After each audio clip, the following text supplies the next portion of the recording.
Hello and welcome in. Welcome to you all. If you're here now or if you are watching this later, welcome. I am excited to be here, our once a month gathering. And since it is around the season of summer solstice, I thought it would be nice to speak to the energies that are moving through everything right now.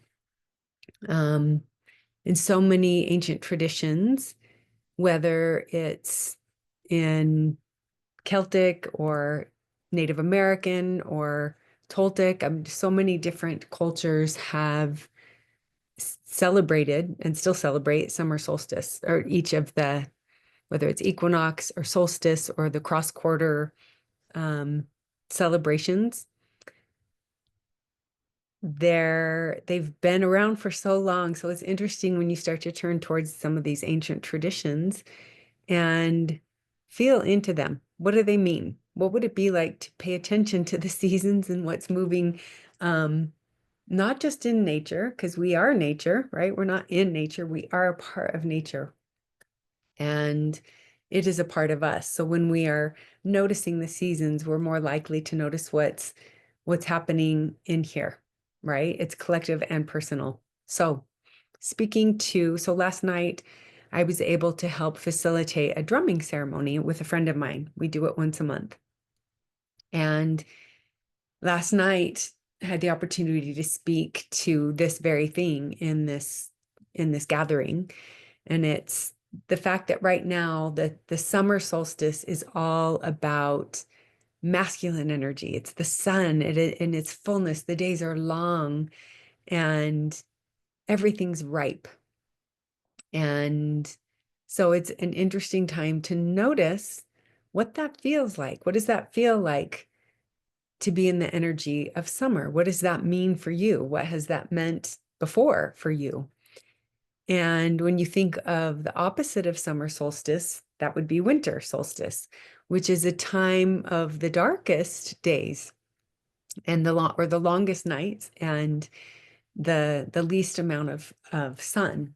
And so when you think of that energy, that is a very yin or feminine energy. You've heard of yin and yang, like yin and yang. Some people say yin and yang. Yin and yang is another way to say it. That's the way that I have been taught by some of my teachers. So that's what I say. But what I've been thinking about and sitting with is the juxtaposition of these two very powerful energies that run through everything. We see it in the macro and in the micro, in the collective and in the personal. Um, we see it in our universe, in our cosmos, and we see it in our inner world. And what we have lived in, if we're really honest, if you had something different modeled for you, congratulations. Like I don't sit with very many people who saw modeled a not wounded energy. So when I say that, we have been living in the how do I say this? I made some notes, but I wanted to just really be true to what's coming up. So if we're really honest about our lives and we look at them, where was it? Was there ever a time when what we saw modeled, what we lived in, what we were participating in, and what we've known and felt has been based in mostly a wounded masculine and feminine energy? For a man, for masculine, wounded masculine can it can um, appear as toxic masculinity, um, very forceful, very dominant, controlling, needing things to be a certain way. It can also warp and become emasculated, where it shrinks. It's not standing in its power. It's not believing in its ability to lead in a sane and loving way. Can you see how these two things happen? And then everything in the spectrum in between. And then we have, if you're looking at wounded feminine energy, you can see that as showing up as very masculine, trying to control things and needing to know the outcome of things, like having a lot of fear and anxiety over not knowing, not it's kind of closed and not able to receive, right? Feminine energy in its purest form is a receiving energy. It's surrendered into the not knowing, into the mystery. It's so mysterious. Wounded feminine can also look like isolation, shutting down, not being like being rigid again, one of those ways, just like men, but shut down to the point that they are shut off from their creativity, their life force energy that is female birthright, right? That essence, that life force energy that wants to move through us and create, because that's a very conscious feminine energy. So conscious masculine looks like structure and protection and action and movement. And the conscious feminine is creation. It's it's the birth of all things. It's the seed. It's the unknown, it's the mystery, it's the womb, it's the darkness, right? And so one of my teachers taught me this, and I heard it as words, and I was like, yeah, okay. And I would take notes or I would listen to it, but it wasn't until recently that it started to really drop in. What is going on here personally and collectively? We've lived for generations in the wounded masculine and feminine, and what we're starting to see now, and she would talk about from a true, conscious, clear yin energy, which is female, begins all things. When it's conscious and clear in its intent to create something through love rather than fear. Really, if it comes down to two things in this duality that we live in. But when there is a true, conscious, loving intent, then from that space, that feminine energy, it can't help but express with the true expression, conscious, clear, true, yang, masculine action, movement. Something must be done to take this idea of creation out of the void and move it into the part where it can live, where it can come out and express in its truest form, clear and conscious. So on so many levels, this is what's happening in our world if we have eyes to see it and ears to hear it. What has been unhealed, unheld, and wounded is can only ever be healed through the divine feminine, that true, clear, conscious feminine energy, rising back up with the power of love to hold what has been wounded, to see what has felt unseen, and to clear any residue of the forgetting of our wholeness. And so none of it was ever wrong. The fear and all of that, that's just part of our lived experience.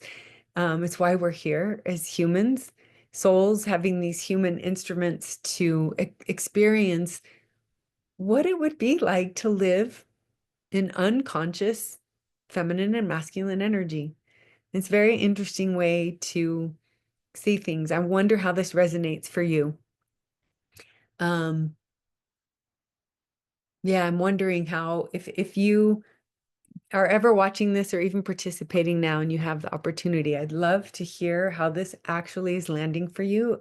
If it resonates, if you have questions, because we can see it sometimes like, yeah, and then there's there's so many layers to it and there's so much depth and beauty to it, but it is a fascinating concept.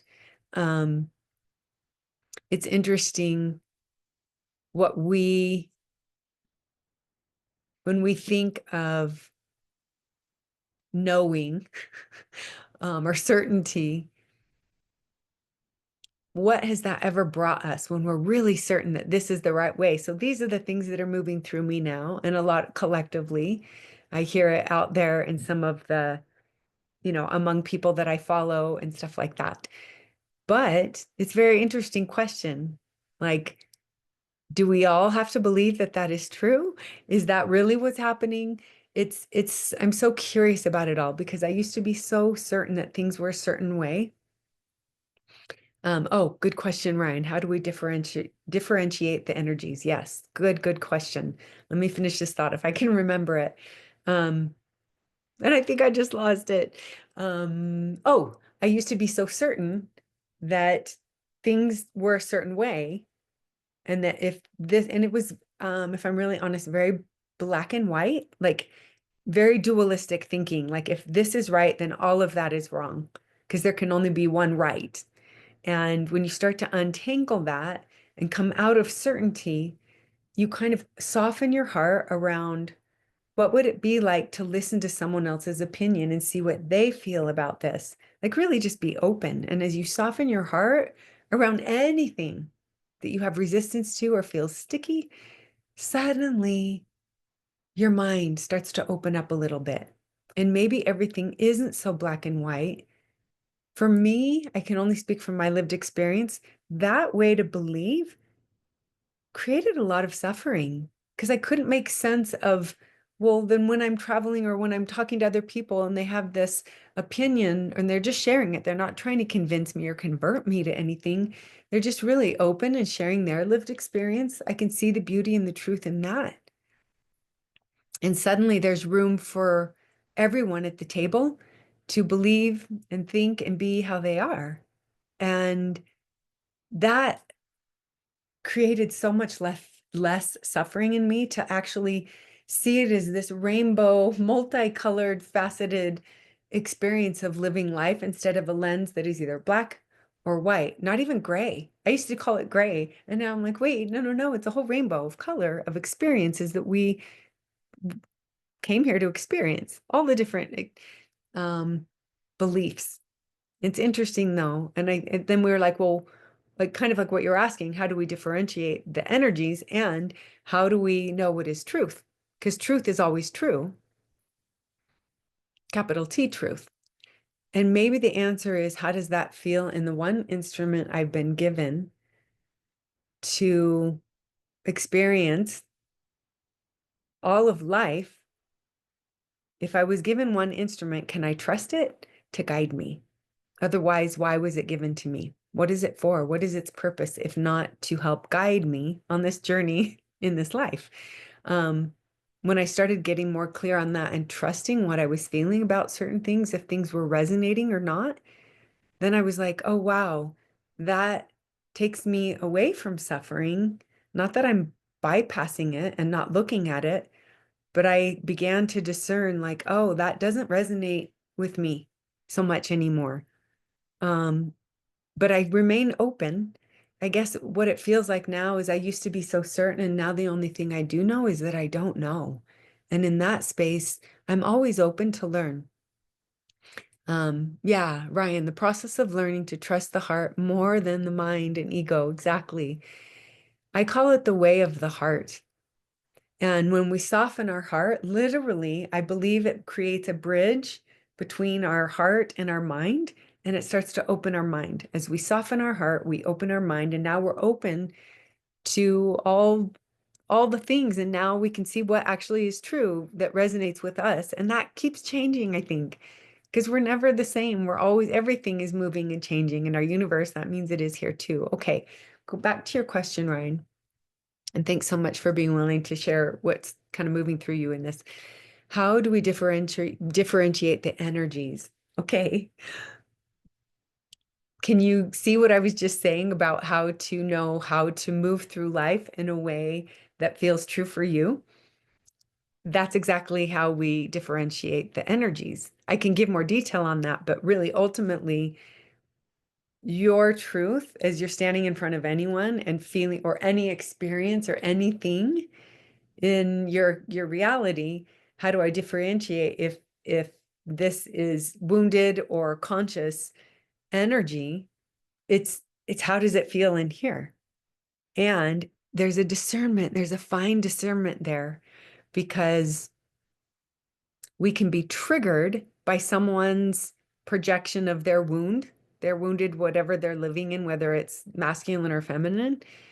Um, as soon as we can understand that that projection, because we're doing it all the time without even knowing it, and so is everyone else, um, we can make it mean something about us when we're triggered, like, oh yeah, that's right. I'm not lovable or something like that because they said that, that must be true. But now it's triggering something in us that's showing us, well, we're still not free. So I want to make sure that I'm answering this question properly. When we differentiate the energies, it's on so many levels. So how do you differentiate?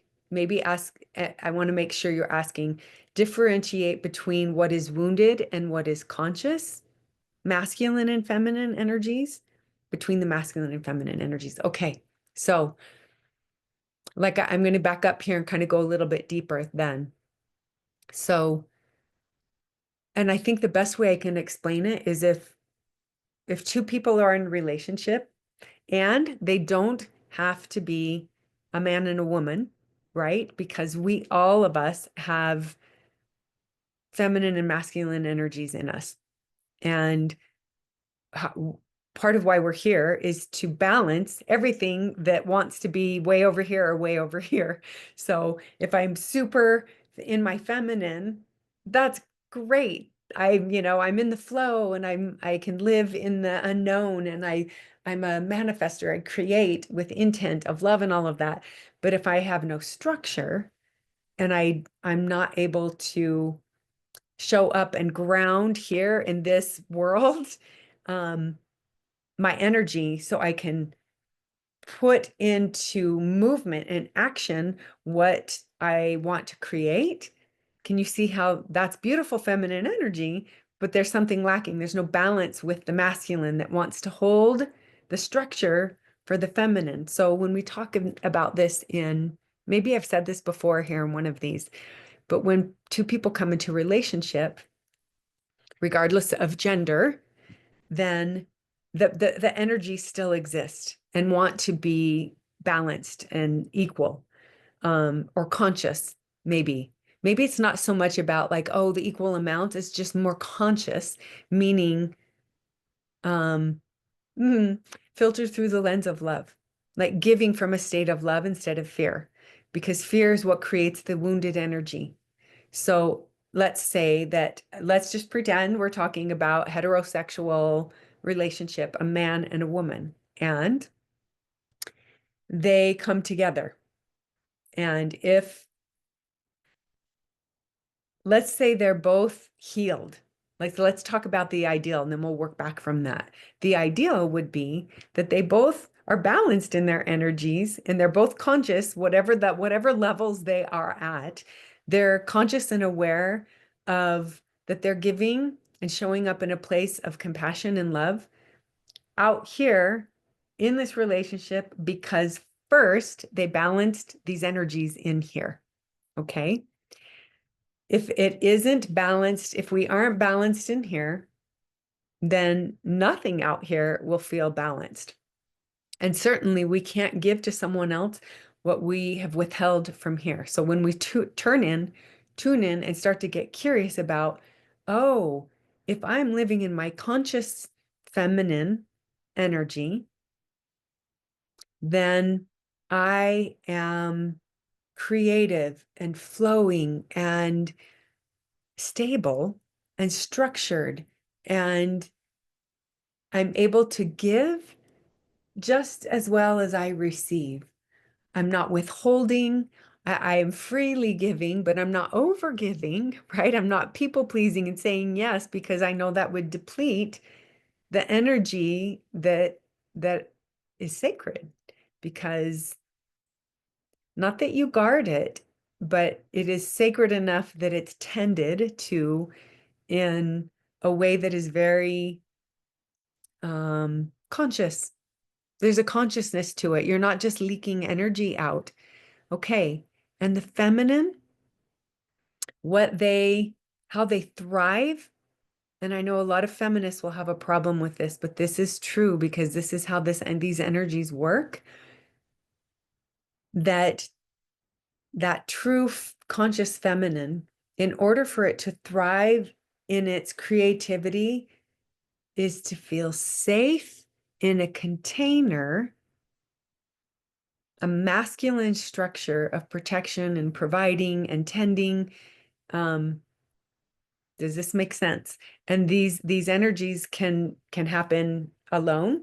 Like when I am living in my conscious masculine and feminine energies, I'm creating that structure for myself to have that creative flow in it. Yes, so I'm very safe with myself. And I only then, when I'm safe here, will I ever feel safe where it's safe to feel safe, right? So if there is a conscious man that I'm in relationship with, as he provides the structure and the safety, the providing and the tending to, then that feminine is able to thrive, right? What also the female desires is for that man to hold space, the structure for her to have all of her emotions, that she knows she's safe to have her moon cycles without anyone or this man, this person in their lives to say, you're not batshit crazy, you're okay. Go ahead and feel all you need to feel, all that's moving through you. And I'm here. There's structure. I'm not going anywhere. You're safe. I'm not going to abandon you. You're safe with me. Your emotions, all of you are safe here. Can you see how nourishing that feels to have that sort of support and stability from a conscious male? In that way, a female can absolutely thrive because she's not even thinking about safety. It just is, it exists. And she, from that place, can flow and create. And when a woman is standing in her pure, like equal energy, she brings everyone with her, right? She's like glue that just like lifts everyone around her. I know you've probably felt that. What's a good way to practice the awareness of the balancing the energies, the structure and creativity internally for the self? Okay, very good question. Another good question. Thank you for these, Ryan. Let me finish up. Maybe this might answer part of it. I'm going to circle back around to this. But what the masculine needs, so we talked about how a female feels very safe, right? And can thrive when she's given it here. It feels very balanced. So now the signal she's sending out is balanced, conscious, clear, masculine, feminine energy here. So what she calls in is like energy. The signal, she magnetizes. It's a very magnetic thing, that feminine energy, and it starts to magnetize like energy. So now let's say these energies that are aligned are magnetizing each other towards each other to have this experience of safety, of conscious awareness in relationship instead of blame and victimhood and wounded defensiveness and living in ego and fear instead of love and heart. So we've talked about what the female desires and can thrive in for masculine energy. What they desire and how they really thrive is in when the feminine shows up in appreciation, to notice, wow, thank you so much, having gratitude for the structure, for the protection and the providing that of space and structure that this man is providing. Thank you. I see you. I see you providing that. I'm aware.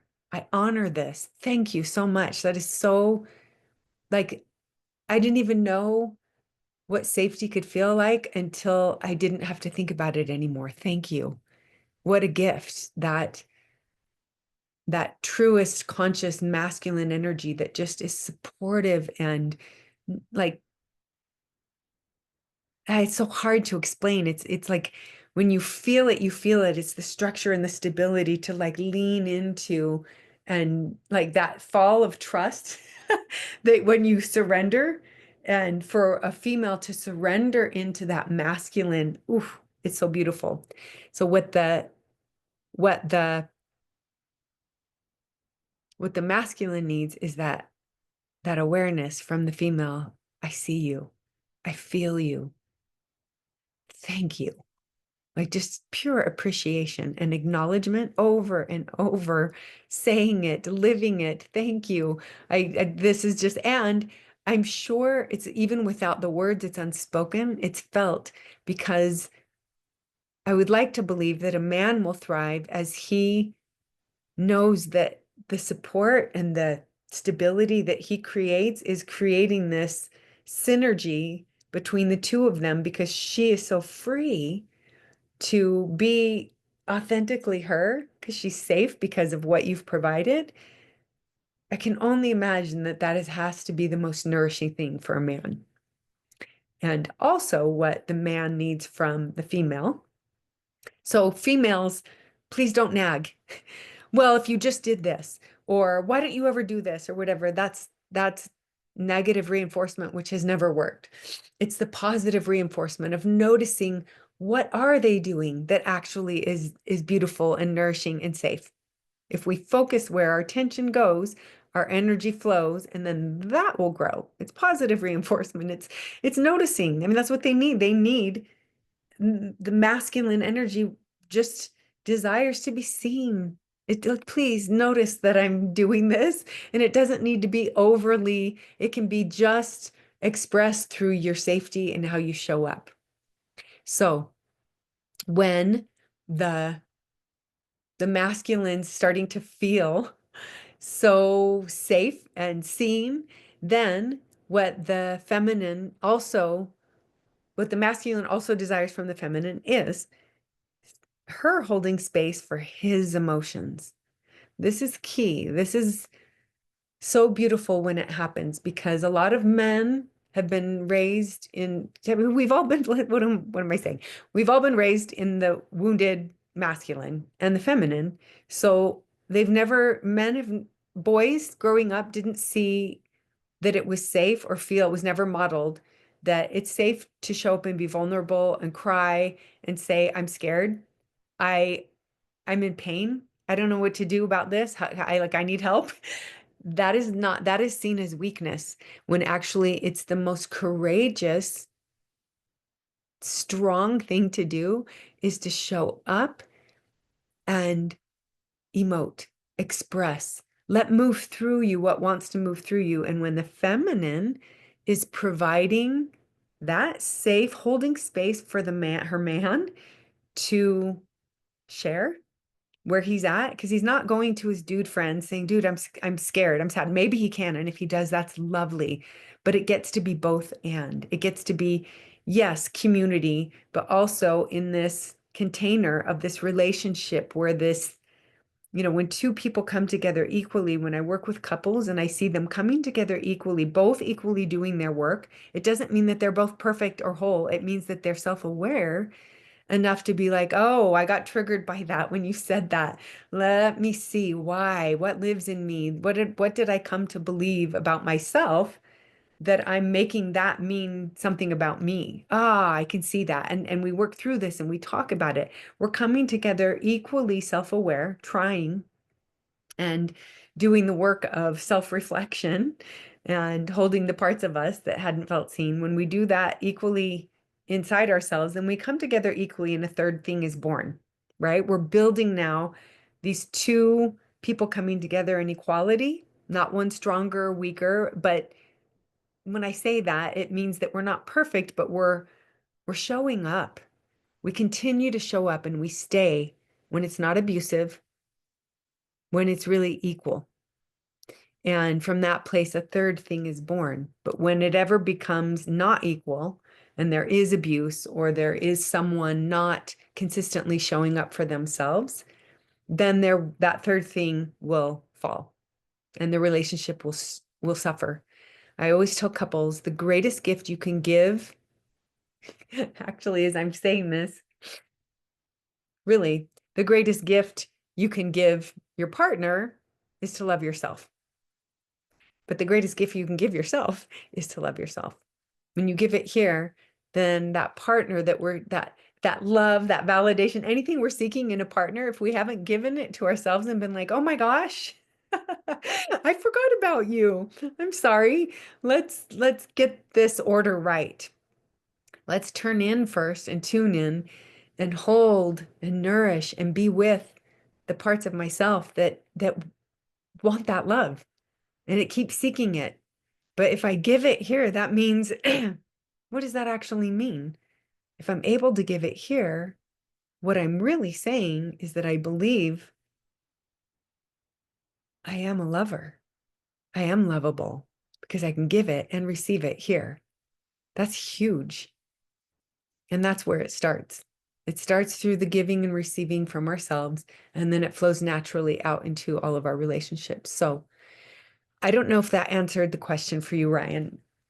The good way to practice. Okay, I hope I was clear on that. If anyone has questions, please put them in the chat. And if you have questions later, email me, reach out to me, DM me somehow. I think there's enough ways to be able to reach out to me. If you want further information or want clarity on any of this, or if you're like, I don't agree with that, it doesn't make sense. And please, I'd love to hear other people's opinions and experience with this topic because it's so fascinating and so relevant. Um, what's a good way to practice the awareness of the balancing the energies? Okay, the structure and creativity internally for the self. So it really is tuning into your body.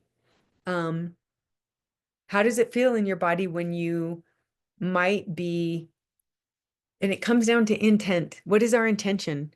If we're having a conversation, if we're not clear that our intent in this conversation is, if we're only showing up to be seen and not to see, then it's not through a true lens of love.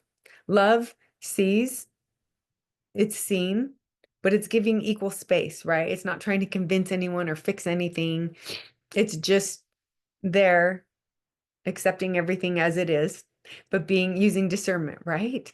So when you're aware of like, oh, what is the intent behind what I'm saying, what I'm doing, what I'm believing, what I'm thinking, all of the thing, if the intent is love, it's going to be more clear and you will be able to discern, oh, that feels off. I got defensive. That's probably not a heart led. That's not the way of the heart. That's more the way of fear. I've been living in that and it's created a lot of suffering.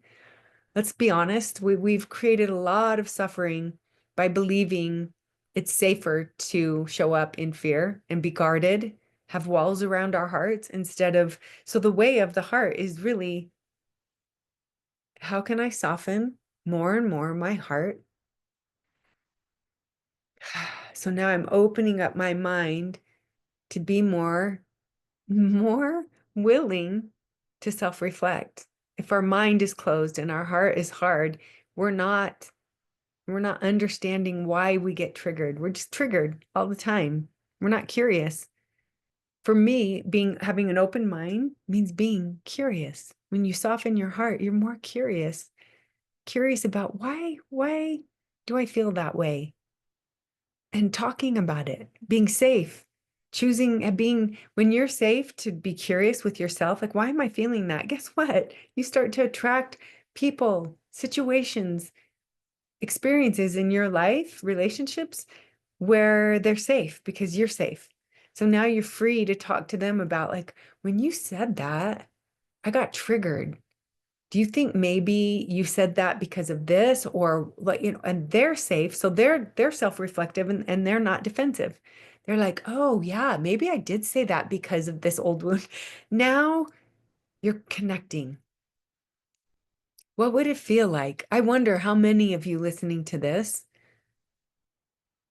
have ever felt safe enough to go deep, get out of the shallow end of ego and defensiveness and fear, and like scratch the surface and go deeper into curiosity. Like, why is that triggering me? Why does that feel icky? Is it because it's bad, or I shouldn't be in this relationship because of this, because you're asking questions that are triggering me? Well, no, I think there's a way to discern if something is abusive, if someone's not respectful. That's very different energy than someone being curious and showing up with the intent to really see you and help you see you as well. So there is a difference, and it's felt when your heart is softer, you are available for consciousness. You're available to see things from the lens of love because you're softer and you're more open. When there's a rigidity and a contraction, there is a wall and there is stagnation. It's like, oh no, I'm not going to listen to their view because my way is the right way. That's kind of what it's saying without saying it. And I think, where did I hear this? Or I felt this at a certain point, that to prove that you're right, or to convince someone that you're right, is a poor man's way to self-esteem. It's like, well, I'm going to prove I'm right. This is, I'm right and you're wrong. It's that black and white thinking, right? It's someone who isn't rich in their life. They're poor in the way that they're trying to um, control. It's a wounded masculine thing, like self-righteousness, or trying to control someone else and tell them there's only one way to be, instead of allowing someone to have their agency and figure that out. Like, what is that for them? And everyone has their own path for what that will look like. Very interesting. Okay, so I hope that answered your question. The good way to practice awareness of the balancing is to really tune in. Why am I saying this? What is the intent behind my actions? Then you start to understand, oh, and really, that changes in every relationship that you're in, because everybody is in their own place of balancing those energies. So when you come into relationship with someone new, whether it's romantic or just friendship or family, whatever that is, whatever that looks like, colleagues, you you're in front of a different person and their energy is going to be different than this over here. So you get to discern, like, oh, I can see that they're triggering this and that's not happening over here, but it's happening over here. So you get to discern in every experience a new way to be in relationship with what's in front of you. And not we're not just all one thing. We're so layered. We're multidimensional beings, and we're not black and white, right? We are living life. When we are living life to its fullest, we are open, and we're on the whole spectrum of openness and softness, like, let me see all of this. I want to experience my humanity. I want to experience what it is to be human, and it's to experience it all. There is I don't want to take too much time now. There's something that I could get into. Maybe I'll do it really quickly in a condensed version, because it's maybe just a way to introduce these concepts as I've sat and thought about them for years now in contemplation and meditation, which are two different things, which I'll talk at another time about. But the journey that we're on, I mean, think of all of the myths that you've ever heard, all the movies that you see in Hollywood, or the stories that we've read, or whatever. They are all talking about the archetype of journey, the journey of, it's like the hero's journey, the heroine's journey for any women watching. It's archetypal, and it's a path that we are all walking. It's the story of the descent and then the rise. We rise back up. It's the death and the rebirth over and over in so many ways. It's the cosmic pattern of forgetting and then remembering. And it lives in everything. We see it in the macro, we see it in the micro, we see it in ourselves. Like, oh my gosh, if you look at your life, how has your journey unfolded? How many descents or deaths and rebirths have you had over and over, right? In the big spectrum and in the small ways daily, we are rebirthing new versions of ourselves. And it's really cool when you start to look at the patterns that are personal and collective, woven through everything. And as we rise up, when we think of the journey of this journey that we're on, I love when I started learning about chakra systems, I started to like get really more clear on, oh wow, there's so much beauty when we study the energy that lives in our body. Chakras, when I first heard of them, I'm like, well, that's so random. What does that even mean, the chakra systems? But then as I learned more, I'm like, well, how does our body even function electrically? Because everything's energy. It's the energy that lives within the chakras for each of the systems that are that are working in our bodies. So, what can that mean as we start to heal and move through the journey of our chakras? I'm going to do it really quick here, and then I'm going to take any questions, or if anyone wants support. So, when we start at the root, let's begin at the root, which is foundational for all of us. The root chakra is I am. And it means that I'm rooted, I'm here, I'm not just existing, I'm actually a participator. I'm participating in life, and I'm holding space in the unified field. And I choose to take up space because if I don't show up, there's a gap. So I'm here to mind the gap, actually. I thought about this morning. I'm like, you know what? It's like minding the gap. If you've ever been on the tube in London, there's signs all over, mind the gap, the space between the platform and the train, because it's actually kind of big there. And so you have to mind it more than other, like in Italy, it's like really close in other countries, but there's a gap in London. So we are minding the gap. Like, how am I showing up? Because when I show up for me, I'm showing up here in life in the unified field, and I'm taking up the space that is mine, that I'm meant to fill. Does that make sense? If we're not if enough of us aren't showing up, there's gaps in the unified field, and that's why it seems like we're not all one. I'm individual. I'm separate from. We are both and. So now we're a participator. When we choose to show up and take up space and mind the gap and fill in our space, we are living from a place of being rooted in a more conscious way. And from that space, we go up to our sacral chakra, which is I feel. I feel. And as we're humans and we're wired to feel, that's by design, but we numb out and we avoid. Emotion is energy in motion. So we are meant to feel it comes. We are part of nature. We aren't in like, oh yeah, there's nature and then there's me. No, we are it. So we, like weather, as we see weather going through, emotions come and go. It comes and goes just like weather patterns. And trauma is simply feelings unfelt. So if we haven't moved that feeling through us, it gets stuck in our systems as trauma. And so when we're willing to feel in this sacral chakra, we heal. So I feel, therefore I heal. And from that place, I flow. And from flowing, we create. And that just brings this energy up, up, up, because that's now more healed. And it comes up to our solar plexus chakra, which is I have. I have. And when we know that we don't need anything because we have it all already, because we are abundant, we're not seeking, we're not leaking energy by seeking something outside of us anymore. We're like, oh my gosh, I forgot. I am abundance. So from this conscious flow, we stop seeking.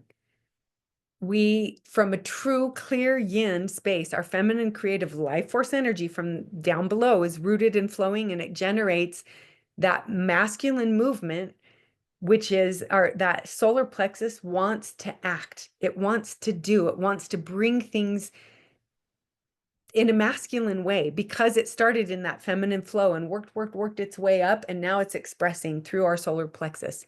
We have all we need, but from that true yang movement, we're creating over and over in our lives. Okay. Then we go up to our heart from there, and it's I love. Now all of this energy, when we're living from our three bottom chakras, we're living in survival mode. If they're wounded, we're literally living in survival mode from those three things. And we have addictions around food, which is primal, based in the I am root. And then we have distortions of sexuality, and things like that when we are stuck in our sacral, when we have wounding in our sacral. I'm sorry, yeah, our sacral. And then our solar plexus, we have problems in our ability to do. Either we'll procrastinate or we overdo. We're over efforting everything instead of being in the flow. So now when we come up to our heart, which is the bridge between the lower and the higher chakras, when we step into that through the more conscious flow from below, we start to understand that we are love. Ah, my gosh. And can you imagine how soft that feels in your heart? And your heart starts to soften and open and expand. And love stops being something we seek from something outside of us, whether it's a relationship or possession or a deity even.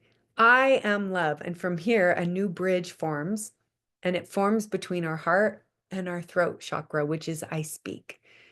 And when we know that we are love, we are free to speak truth from our heart with love. Even if it's silent, we're still speaking maybe, right? So that softened heart gives us the freedom to voice truth.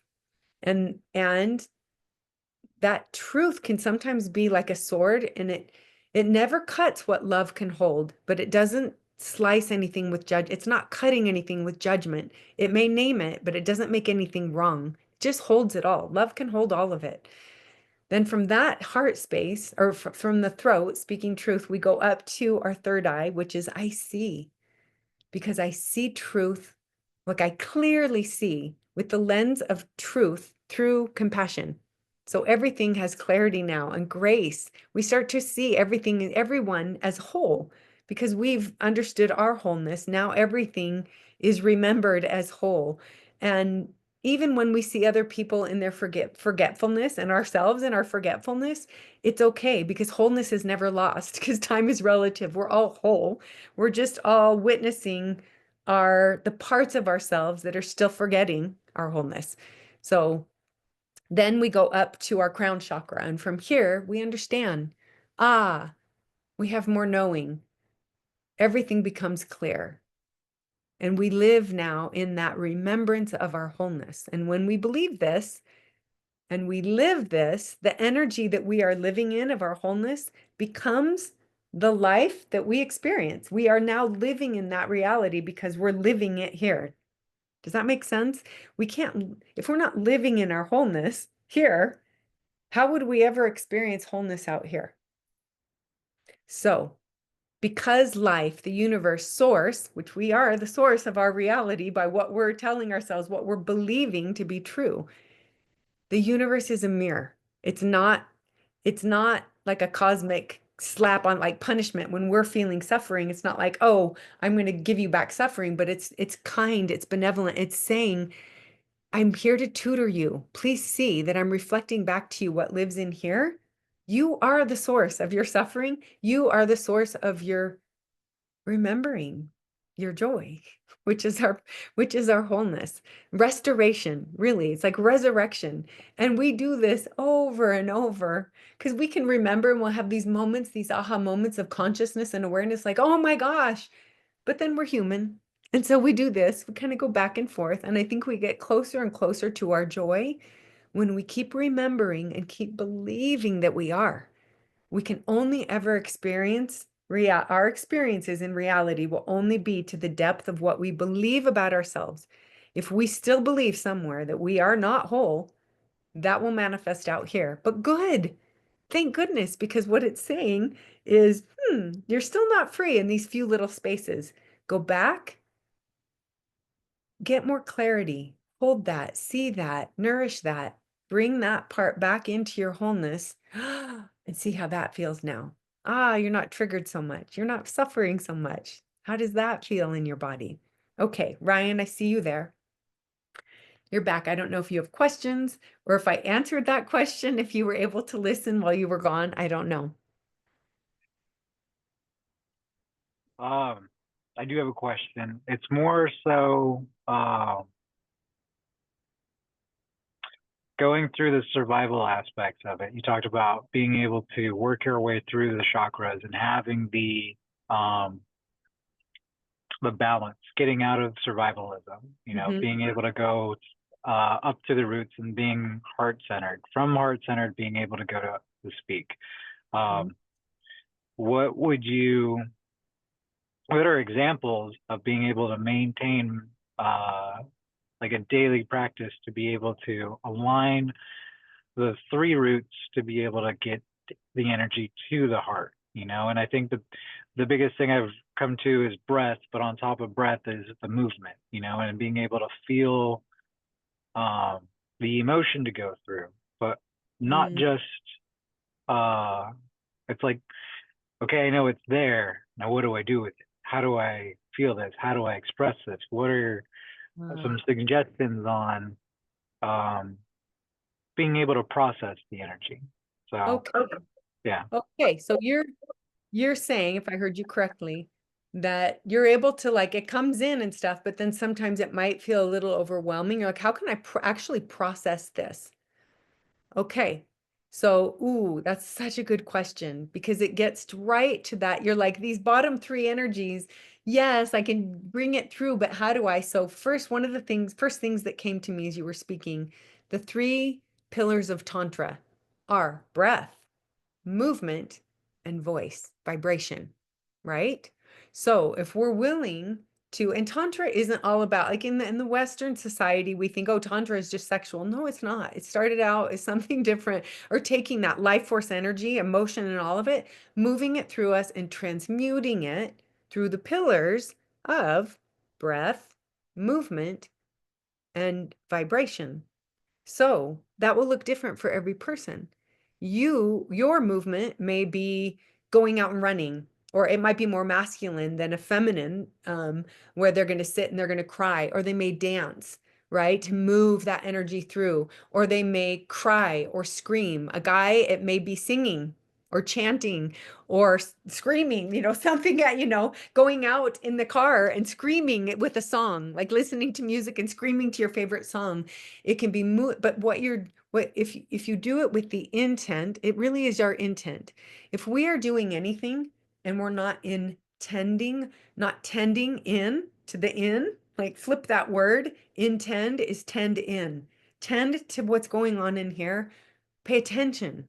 Why am I doing this? When you do it with intention, it changes everything. Now you're not just like, oh yeah, I'm singing whatever. You're like, I believe that with this intention, I'm taking this old energy and I'm breathing. So I'm here right now in my body. I can't breathe in these other states of being. I'm here right now breathing. I'm moving this up through me in whatever way feels natural, and it'll change all the time. And then I'm going to let this out vibrationally, whatever that looks like. I gave you some examples, but it will be different for every person. It'll be different for every person every day. It'll change from hour to hour. But when you are aware, here it comes, but I'm safe because I believe I'm safe because I know how to move this through me. And I trust that as it comes, I will know how to move it through me every time. I will do that because I believe in me. Does that make sense? which yes, thank you. Which dives right into the follow-up question for that of understanding and building the trust relationship with that. Because it's like if I'm intentional about it and I think intentional, it's like that's gonna be weird. It's gonna Okay. be weird. And Okay. embracing the weird. Yes. No, this is what I love. You are asking such good, real questions. Yes. Thank you. Because, oh, it was right with me as you were saying it. How do we Um, embrace the weirdness? yeah. Yeah. Start trusting the process of being Okay. weird. Okay. So, Ryan, it really comes down to how do you want to feel in any now moment? And it's your choice. How do I want to feel? So if I'm in a state of being of peace and I'm like, this is lovely, right? Here I am, just in presence, breathing and experiencing this. And then all of a sudden, I don't know what happens, but I realize, wait, I'm having anxiety. I'm stressed now. What happened that took me away from the state of being I want to be in? I mean, it's so simple because then we can get really clear on, wait, what just happened? Because it's always a choice, unless it's unconscious, right? And that's when we get more awareness like, oh, I shifted. How did I shift? Wait, what just happened? Now we're getting more clear. I moved from where I want to be, where I want to feel. And that's a choice in every now moment. But if I am other than what I want to be, what got me there? I was thinking about this thing that happened in the past, or now I'm worrying about what might possibly happen in my future. Now I'm future projecting. Can you see how this takes us out of where we want to be? So now when we bring awareness to, oh, I'm off, I'm in a different state of being than I want to be in. And I know that I get to choose where I want to be. How do I make that choice? Let me see. How do I make that choice? Am I blaming? Well, they said that. That's what got me off my route. Well, if you're a victim and you're blaming someone, that's the energy of fear. So, of course, that will take you back to subconscious old patterns, ways of believing, but get curious because if you're willing to go there, then you get to heal that. Like, oh my gosh, they can say that all day long and it wouldn't mean anything if I didn't believe it was true somewhere. So now I get to, there's the path.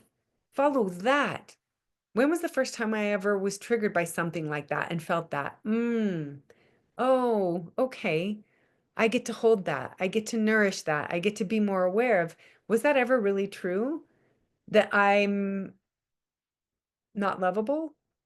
Because what they said made me feel not lovable. But wait, oh, if I'm really honest, that already existed in me, that I'm not lovable. So somewhere I believe I'm not lovable. This is the key. When we are seeking anything outside of us, whether it's love or attention or to feel special or just please see me, notice me at all, pay attention to that because those thoughts right there are showing us that we forgot that we actually already are love. Can we give that to ourselves? That's why it feels so sticky. If we don't believe that we are love, we will still feel unlovable, right? That it's reflecting back to us, I'm unlovable, I'm unlovable. So we believe it, and it's really persistent and it's very persuasive that we are separated from our love.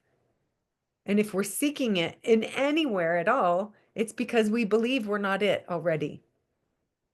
So it's so tricky because it's real. It's happening in our reality, and we're like, well, look, here's all the evidence to show me that I am not lovable. But if it hurts in your body and it doesn't feel good, then we know it's an error in thinking, or it wouldn't make us be suffering. We'd be back in that state of peace, joy, love. The state of our true nature is that.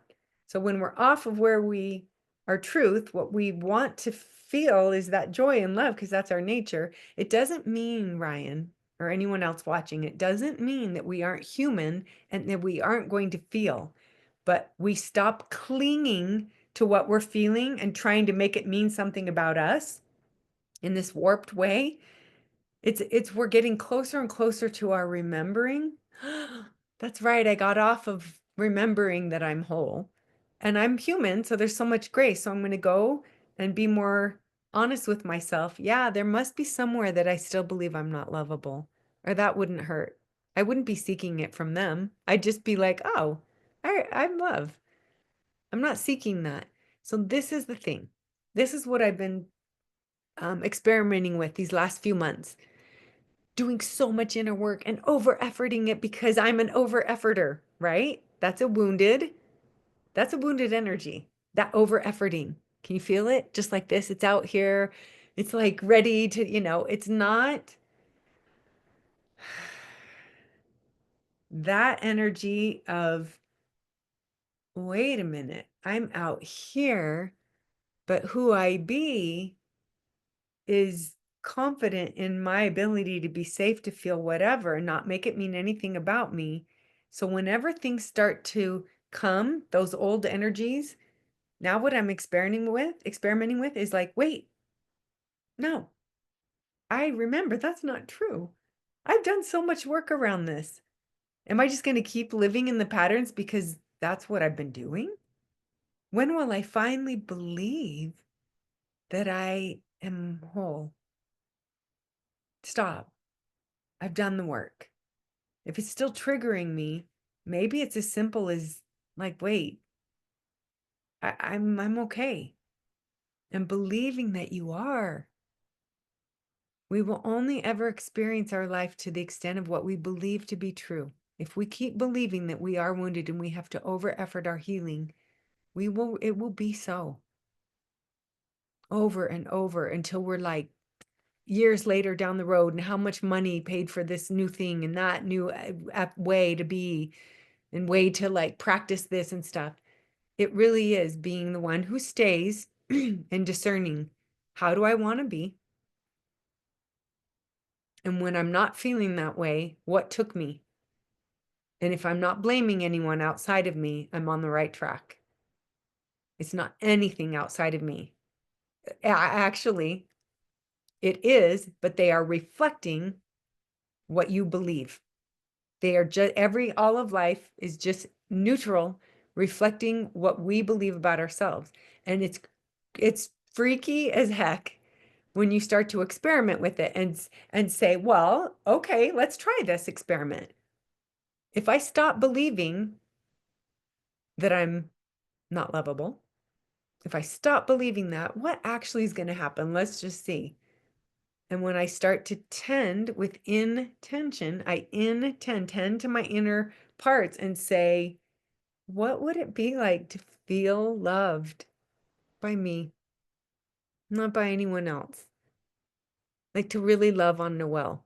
That's a radical thing. That's a radical thing. Because when I started doing it, my reality actually started to shift and change. The experiment worked. I'm like, oh my gosh, people can say whatever they want about me, but I know I am love. So it doesn't matter. That's their projection. That's their own pain or what they believe about themselves. I'm not making anything mean anything about something that I used to believe. I'm like, that's where they're at. That's okay. They're still remembering. We're all remembering. And then I have moments when I believe it and I'm like, ooh, oh yeah, that's right. I forgot. I remember. Do you see how that works? It's really digging into the belief that Ryan is lovable, that Ryan believes he's lovable. It doesn't matter what they're saying because everybody's projecting pain without knowing. But if it triggers you, that was showing you where you're not free, where you still believe a lie on some levels. Does that make And sense? definitely. I want you to touch on one little thing Huh? real quick, which is the experiment Mm-hmm. where you're like, okay, been repeating, I've been seeing these things, it's constantly happening. What if I just changed my internal belief to believe the opposite of that Mm-hmm. and allowing the change in perspective to be able to like I'm going to do this experiment. I'm going to, I'm going.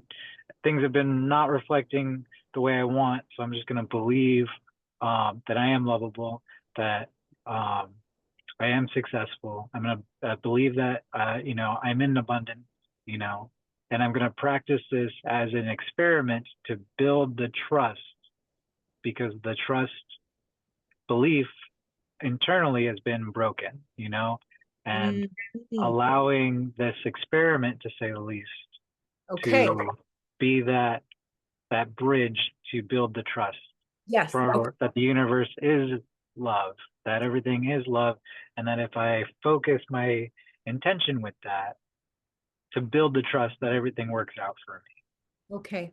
So Ryan, there's so me. much here. I don't know how I'm going to Yeah. remember all of this. There's so much coming up easy. I'm like, Okay.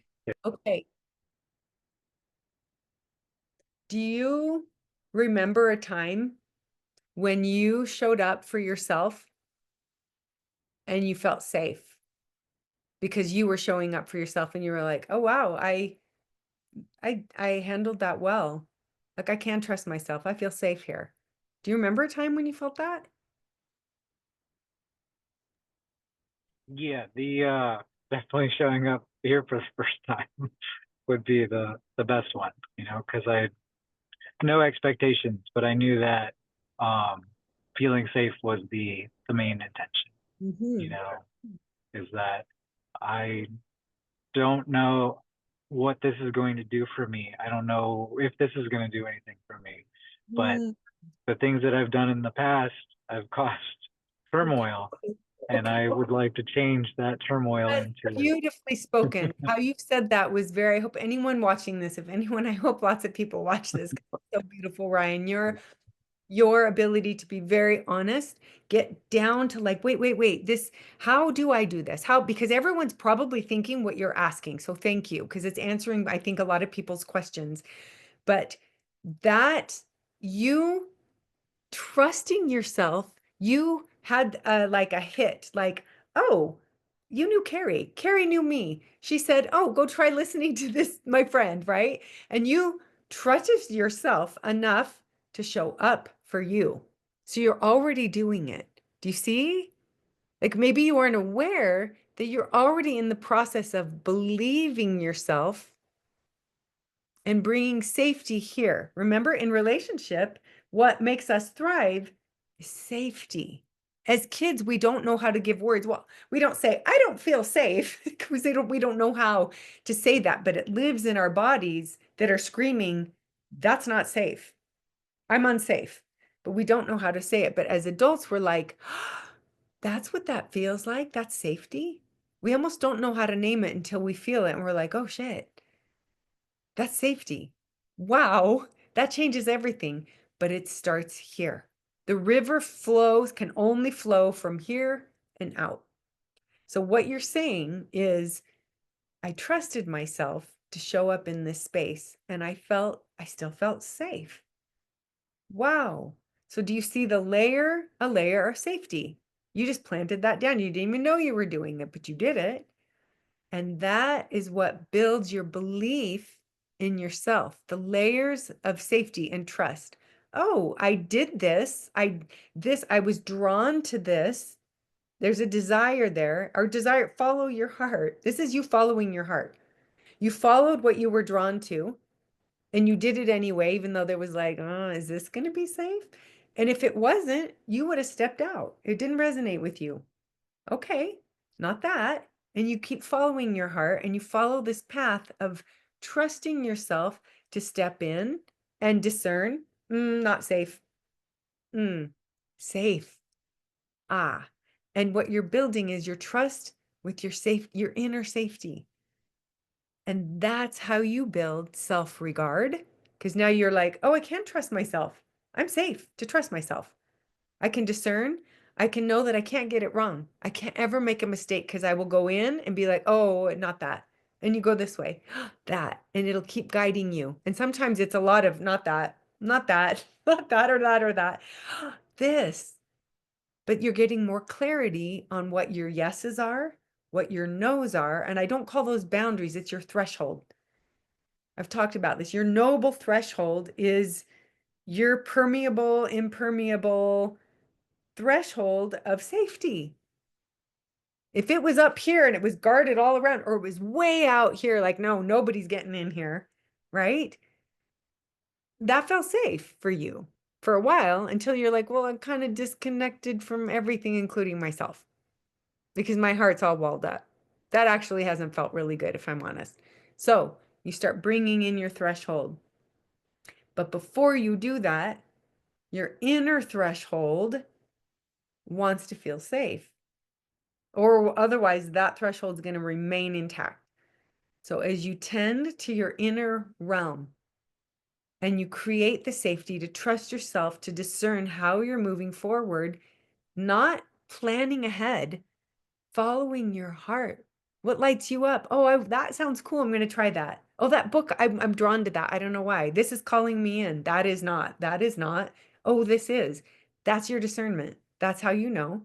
And you let it guide you. And when the things start to come up, you start to believe because now you've been doing the work, this really fine tuning of trusting yourself. Now you believe yourself. You believe your words when you're saying your I am statements. I am I am free. I'm safe. I believe. I believe in me. I am love. I am abundance. I'm not separate from it. I've been seeking it, but that's when I forgot. But now I actually believe. When we believe in ourselves, we believe ourselves. Does that make sense? When you believe in yourself, you start believing your words. Your words start having power because you believe in you. You believe you. It works like this. That's the thing. And it's in the doing. It's not just sitting there saying, I am, I believe. No, it's it's the yin, which starts with it's that feminine energy of staying still and saying the things, but then moving into action and doing the things. And it's that yin yang, it's in consciousness, tending with love, that it starts to create a whole new you, a new path, a new reality, because you believe yourself now. You started believing in yourself and now you believe yourself. So your words aren't hollow. You're like, oh my gosh, I am safe. I can do this. Look at me. All those things are coming up, and I'm like, oh, I will hold you. But once you've done it, it's done. You don't need to keep circling back and like, well, I didn't do it right. I didn't do it enough. No, when you believe in yourself, when you do it, it's done. Believe it. It's done. Now you move on and you stop allowing that past energy to pull you back to the fact that you think you need to keep healing yourself.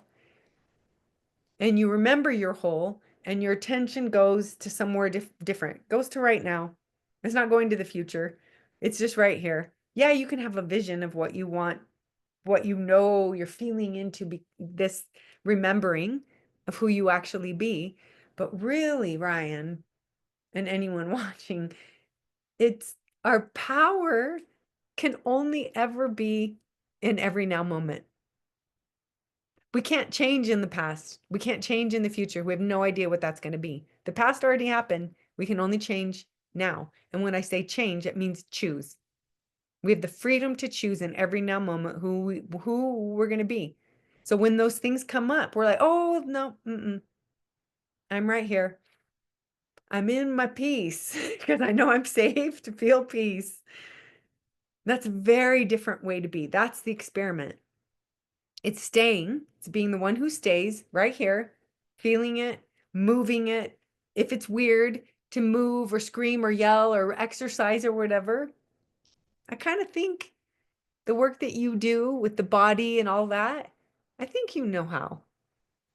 Give yourself more credit. Yeah, you know how. Just start believing it's your way and know So, when it feels right or not. Be vulnerable with you, Ryan. Let it be weird. Be vulnerable with you. Because when you're vulnerable here, guess what? You can be vulnerable and draw in someone who's willing to be vulnerable too in their truth because they believe themselves too. thank you. And I will say that that has been the experiment lately, and the experiment has been the results from it have been amazing. So the abundance with uh, just things happening for me. Work has been incredible. My business is growing. I'm getting even more clients that I'm being able to take care of. Um, Money has not been a problem. You know, everything that I've been wanting and was concerned about has been flowing. Um, and that's the big shift of being able to, oh, like this is actually working. Like now what? You know, now it's getting into um digging back of I like how the circling of when things are triggering, how to see where the curiosity is where I'm not free. You know, The and I like how you presented that, you know, and um the the truth is that the more I'm honest with me and just embrace the weird, you know, and I think that's the main part of like the doubts were there, like how am I gonna do this, you know, and not allowing that judgment of the how just to express what it is. Exactly. Because Ryan and anyone who's willing to hear this is so, this truth is that if we are not showing up authentically, like if Ryan's not showing up authentically as authentic Ryan, he actually is denying the people who want to be in his life, or even the people who are in his life, to actually be in relationship with the true Ryan. They're only seeing a false version. And the more we show up falsely, we start to believe that false version of us, that we are that when we aren't. So the vulnerability comes in, ooh, how do I show up? Weird. But but but do you see how if you're willing to do that, what you draw in is someone showing up in their weirdness, their authenticity, and your weird matches. Would you want to match with something else that's not like you're weird? No, you wouldn't. So why would you send a different signal out? We're so scared of protecting the things that we think are going to keep us safe when really it's keeping us from the thing that's going to like enrich us and lift us, because now we're like showing up how it was supposed to be in the first place. Yeah. Does that make sense? Beautifully said. Yes. And that's I think the biggest point I'm trying to point out is that that experience has been my truth. Hmm. Em- Embracing it has been aligning up with the people that are also able to be authentically themselves, and the being safe with me and learning to admit the vulnerabilities as uh, not being vulnerable and realizing that um, I think the masculine energy of being reserved, that structure, to understand who is uh, capable of being able to handle that, and it's like being reserved enough to hold structure and hold space for somebody else to also express their genuine. So we both see that like, oh, this is me, and then I can see that that is you, and we're not here to impress, we're not here to coerce, we're not here to gain, but we're here to be very present, and being able to have that presence within conversations, within the relationships, and it's being able to see that grow where it's like, like, how, Yeah. Can you how do see I it honor like that? it's like Yeah, a tuning fork. It's yeah. resonant. It's Mm, resonating. You're like, ah, it gets to be easy. It's simple. It can be simple. There's right. not an over effort because you're in the flow of creation. You're creating now. Two people coming together creates the third thing. That's the thing that you build. It's the relationship. And it's always changing and growing. And when two people are showing up equally, that's the beauty of it. And it's never perfect, but it's not meant to be. That it's, but it will feel simple and easy and flowing. And when it's not, you both know that you're safe to show up and say, this hurt, or I'm scared, or what did you mean by that? I got triggered. I'm curious. Do you want to work with me through this? And of course, if they're a good partner, they're going to say, absolutely. I mean, that's what we're here for. That's what this is. That's what this container is. It's a willingness to talk about the things that are vulnerable and uncomfortable in a space that is safe. That's it. Safety. Masculine wants to feel safe just as much as feminine does. There's no there's no difference. It's human to want to feel safe. And when that exists in relationship, there's no stopping what can happen. The depth, the levels of depth of connection, like emotional intimacy, is what we crave. We are wired for as human beings. And somehow we believe that if there's a physical, chemical thing that we want to like, oh my gosh, that person's hot, let's go into that relationship. But if there's no emotional connection, that ends up being like the physical aspect will, forget me being cry, I mean, forgive me, but that ends up being mutual masturbation and on a physical intimacy on that level when it lacks the emotional intimacy. One precedes the other when in its truest form. It's yeah, you might meet in these ways, but if there isn't an emotional connection, then what's happening here? And it's always, this is the moment to say what's happening here, that it's not able to happen here. Because when we are disconnected from ourselves, it's really hard to be connected to someone else. Okay, I've gone way over. But Ryan, I don't know if that feels complete for you. If you have any more questions, we can take this off of here and keep talking if you want, but I don't want this to go so long that no one's going to listen to it. But I'm so grateful. I hope I kind of get this feeling that other people who are watching this are saying, thank you, Ryan. Thank you for showing up for you and for us here, asking really honest questions, being vulnerable, speaking your truth, because these things live in all of us on some level. So it's really, really beautiful that you were willing to come. It's one thing when I'm sitting here kind of speaking, it's of something very different when someone's willing to show up and ask questions and be vulnerable. So thank you. Really beautiful. Does that feel complete? Yes. Thank you, Okay. Noel.